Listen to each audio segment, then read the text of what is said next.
আসসালামু আলাইকুম, সবাইকে ওয়েলকাম জানাচ্ছি নতুন আরেকটি ব্লগ ভিডিও দেখার জন্য। আজকে খুবই সুন্দর একটা জায়গার ভিডিও শেয়ার করব, আশা করছি সবার কাছে ভালো লাগবে। তো আমরা গিয়েছিলাম উত্তরা ফুডিজ পন্ডে। তো এখানে যেয়ে কিছুক্ষণ বসে থাকতে হয় সিরিয়াল দিয়ে, এরপরে আমরা রেস্টুরেন্টের ভিতরে ঢুকে যাই। তো এখন যেটা দেখাচ্ছি এটা হচ্ছে নিচতলা। তো চারপাশে পানি আর রঙিন মাছ, মাঝখানে খাবার টেবিলগুলো। খুবই সুন্দর একটা পরিবেশ। তো এরপর আমরা কিছুক্ষণ নিচতলায় বসে থাকি, এরপর দোতলায় যখন খাবার টেবিল ফাঁকা হয় আমরা দোতলায় চলে যাই। তো আমার ছেলেরা তো অনেক বেশি খুশি যে মাছ দেখতে পাচ্ছে এবং সাথে খাবার খাবে।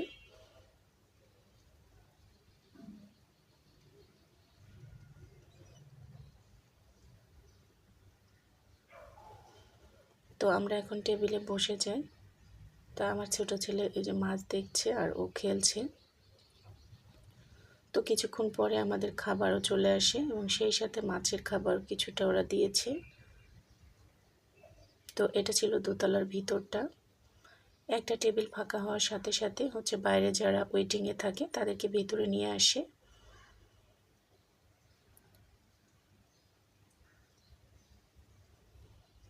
তো আপনি যদি বিকালের দিকে যান তাহলে হয়তো বা একটু ফাঁকা থাকে, সন্ধ্যার পরপরই একটু ভিড়টা বেশি হয়, এই জন্য 15-20 মিনিট ওয়েট করতে হয়।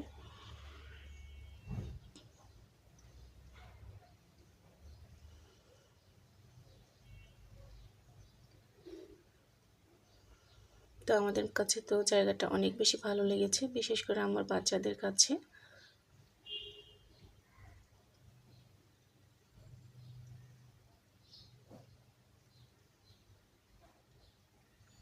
তো এখন ওরা মাছের খাবার দিচ্ছে, এজন্য সবগুলো মাছ এক জায়গায় এসেছে।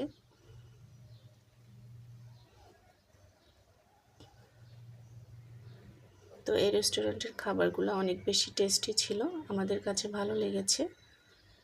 আর খাবারের দামও মোটামুটি ছিল, খুব বেশিও না আবার খুব বেশি কমও না।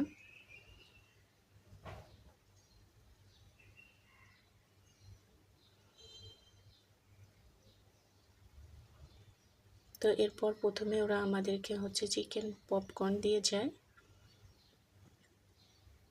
এরপর আমরা দুটো সেট মেনু অর্ডার করেছিলাম।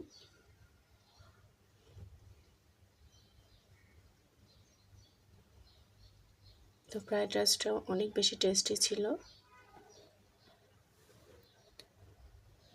এরপরে আমরা আবার থাই স্যুপ অর্ডার করি, যে স্যুপটা ট্রাই করে দেখি।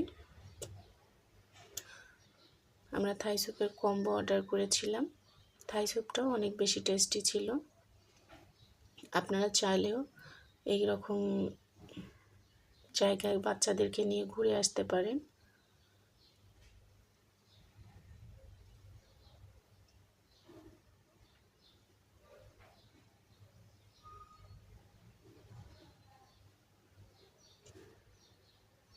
তো ওরা এখন থাই স্যুপটাও আমাদেরকে দিয়ে গিয়েছে। তো আমরা খাবার খেয়ে বাসায় চলে আসি। আশা করছি আজকের ভিডিওটি সবার কাছে ভালো লেগেছে। এতক্ষণ সাথে থাকার জন্য সবাইকে ধন্যবাদ। আসসালামু আলাইকুম।